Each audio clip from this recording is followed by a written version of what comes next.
ভালো আছেন? আচ্ছা, আর এটা হলো গণভোটের জাস্ট পয়েন্টস গুলো দেখেন। আমি গণভোটের পক্ষে কিনা? আচ্ছা, খুব সুন্দর প্রশ্ন করছেন।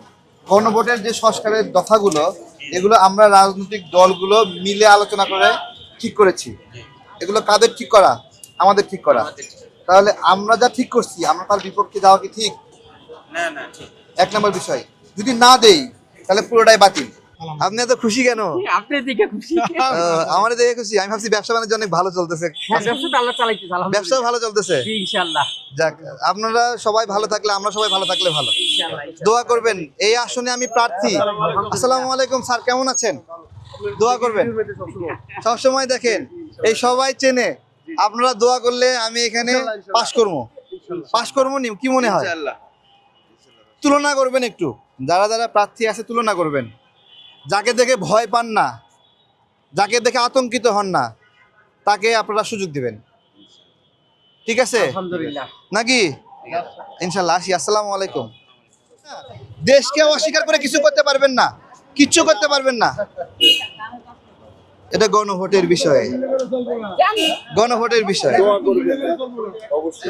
দেখেন উনি কি বলতেছিল, দ্বৈত নাগরিকতার বিরুদ্ধে। আমি যেই বলছি যে জামাতেরও 3 জন আছে দ্বৈত নাগরিক পাওয়া গেছে, সেগুলো উনি বলছে জামাত নিয়ে বললে হবে, আবার বলতেছে মুক্তিযুদ্ধ নিয়ে বললে হবে। ঠিক আছে, তাহলে বলবো কি নিয়ে তাকে? জনগণ এক একজনের এক এক রকম ভুল থাকবে, কিন্তু ভুল তো থাকবে, ভুল থাকবে। তবে পারস্পরিক সম্মানের যে কালচারটা, তার মতটাকে সম্মান দিয়েই তার সাথে কিন্তু অনেকক্ষণই ডায়ালগ করা পসিবল। আমি পার্সোনালি যদি অবশ্যই অবশ্যই অবশ্যই, যেহেতু আমি না না সমস্যা নেই। পার্সোনালি এটা গণভোটের, হ্যাঁ রাখেন। আমাদের আসলে পারস্পরিক সম্মানের কালচারটা আমার মনে হয় যে আপনাদের মাধ্যমেই তৈরি হবে।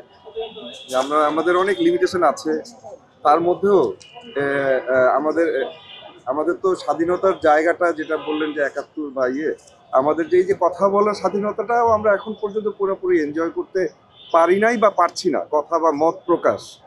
তো মানে এই কালচারটা হওয়া দরকার আর কি। এটা এক। আরেকটা হচ্ছে যে আমি আপনাকে অনেক পছন্দ করি, আগে একটু বেশি করতাম। আচ্ছা।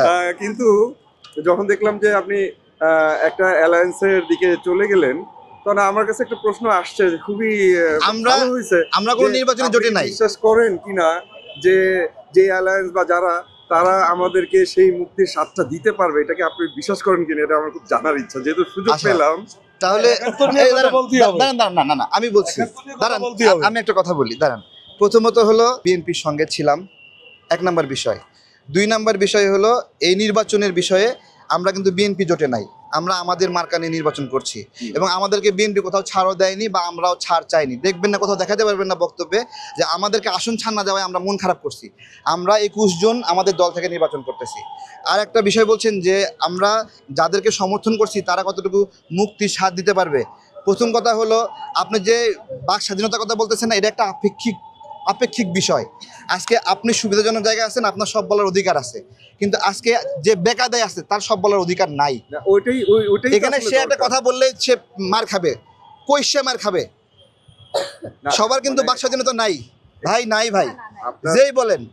যুক্তির মাধ্যমে আসলে এখন এখানে একটা মুক্তিযোদ্ধা যদি বলে আমি মুক্তিযুদ্ধের পক্ষের, তাহলে সঙ্গে সঙ্গে সে তাকে কেউ মারধরও করতে পারে না, এটা তো আমরা আশা করি। এইটা সুতরাং বাক স্বাধীনতা নাই ভাই, এত সোজা না।